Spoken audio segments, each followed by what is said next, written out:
Hello दोस्तों, राधे राधे, जय श्री कृष्णा। आज हम सुनेंगे जया एकादशी व्रत कथा। तो चलिए कथा को शुरू करते हैं। पांडुपुत्र युधिष्ठिर ने कहा, हे भगवान, आप समस्त जगत के सृष्टिकर्ता ब्रह्मा, पालक विष्णु तथा नाशक शंकर हो। आपकी जय हो, जय हो।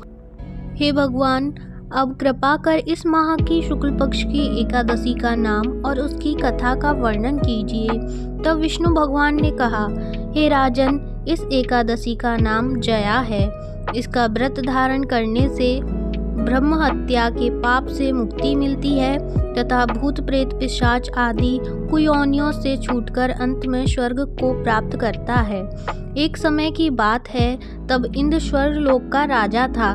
तब वह एक दिन अमृत पान कर अप्सराओं के साथ नंदवन में आकर क्रीड़ा करने लगा।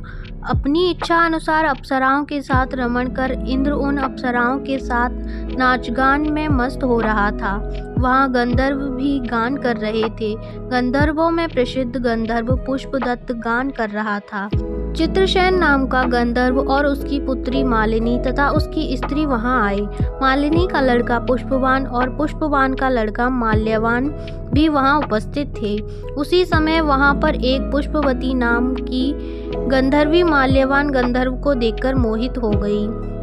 तब उसने अपने रूप सौंदर्य हाव भाव के द्वारा माल्यवान को भी भगवान विष्णु बोले, हे राजन, वह पुष्पवती नामक गंधर्वी अत्यंत सुंदर थी। उसके लक्षण मैं तुम्हारे सामने वर्णन करता हूँ। उसका चंद्रमा के समान खिला हुआ मुख था, नेत्र अति विशाल, कानों में सुंदर कुंडल तथा ग्रीवा में सुंदर हार था और स्वर्ण कलश के समान शोभा वाले ऊंचे उठे हुए कुछ थे। सिंह के समान पतली कमर और सुंदर पेट था। उसके विपुल नितंब और लंबी जंघाएं तथा कमल के समान लाल वर्ण वाले चरण थे। ऐसी अत्यंत सुंदरता को देखकर माल्यवान भी पुष्पवती के रूप के ऊपर मोहित हो गया। यह दोनों कामदेव के वशीभूत हो रहे थे, किंतु फिर भी वे दोनों सबको दिखाने के लिए गा रहे थे। उनका मन गाने में स्थिर नहीं था, इसलिए वह अशुद्ध गाना गाने लगे। इंद्र ने उनकी भाव भंगिमा को देखकर उनके उस प्रेम को समझ लिया था, किंतु अपना अपमान हुआ जानकर इन दोनों को श्राप देते हुए कहा, मेरी आज्ञा का उल्लंघन करने वाले मूर्खों, तुम दोनों ने मेरा अपमान किया है। मैं तुम्हें श्राप देता हूँ कि तुम दोनों मृत्युलोक में स्त्री पुरुष होकर भी पिशाच रूप धारण करो। तभी दोनों इंद्र के श्राप से अत्यंत दुखी हो हिमालय पर्वत पर पिशाच रूप धारण कर स्त्री पुरुष के रूप में दुख भोगने लगे। उस समय उन्हें गंध रस और स्पर्श का कुछ भी ज्ञान न रहा। वह उस स्थान पर इतने कष्ट भोग रहे थे कि शरीर की जलन के कारण निद्रा भी नहीं आती थी। कड़ाके की सर्दी को सहन करते हुए वह दिन व्यतीत कर रहे थे। एक दिन पिशाच ने पिशाचनी से कहा, न जाने हमने पूर्व जन्म में कौन से कर्म किए हैं कि जिसके कारण हमें इस पिशाच योनि को प्राप्त कर इन यातनाओं को सहन करना पड़ रहा है। वे नाना प्रकार के विचार करते, दुख सहते उसी स्थान पर जीवन व्यतीत करने लगे। देवलोक से जब माघ मास में शुक्ल पक्ष की जया एकादशी का दिन आया, तब उस दिन इन दोनों ने दिन भर न तो कुछ भोजन ही किया, न जल पिया और न कोई पाप कर्म ही इनके द्वारा हुआ, न फल फूल का आहार किया। रात को सर्दी के मारे दांत किटकिटाते हुए एक पीपल के नीचे बैठकर एक दूसरे के साथ चिपटकर जागरण करते हुए रात्रि व्यतीत कर दी।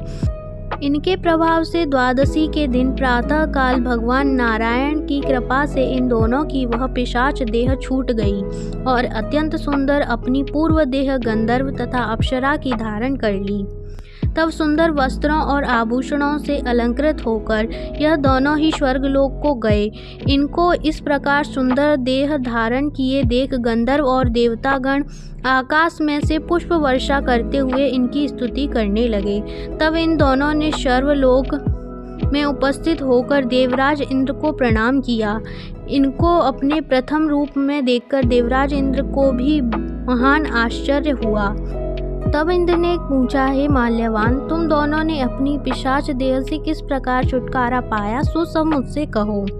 माल्यवान ने कहा, हे सूरराज, भगवान विष्णु के प्रभाव तथा जया एकादशी के व्रत के पुण्य फल से हमारी वह पिशाच देह छूटी है। यह सुनकर इंद्र ने कहा, हे माल्यवान, एकादशी व्रत करने तथा विष्णु के प्रभाव से पिशाच देह त्याग कर पवित्र होने से तुम दोनों शुद्ध हो गए हो। अब तुम पुष्पवती के साथ रहकर विहार करो। भगवान विष्णु बोले, हे युधिष्ठिर, इस जया एकादशी के व्रत धारण करने से समस्त बुरी योनियों से मुक्त होकर स्वर्ग की प्राप्ति होती है। जो मनुष्य इस जया एकादशी का व्रत भक्ति पूर्वक करता है, वे लोग निश्चय ही स्वर्ग की प्राप्ति करते हैं। इस प्रकार जया एकादशी व्रत कथा पूर्ण हुई। कथा आपको कैसी लगी कमेंट करके ज़रूर से बताना। वीडियो अगर पसंद आई हो तो लाइक करना, कमेंट करना, ज़्यादा से ज़्यादा शेयर करना। अगर आप मेरे चैनल पर नए हो तो चैनल को सब्सक्राइब करना बिल्कुल मत भूलना। बेल आइकन को प्रेस ज़रूर से कर लेना और कमेंट में राधे राधे जय श्री कृष्णा लिखना बिल्कुल मत भूलना।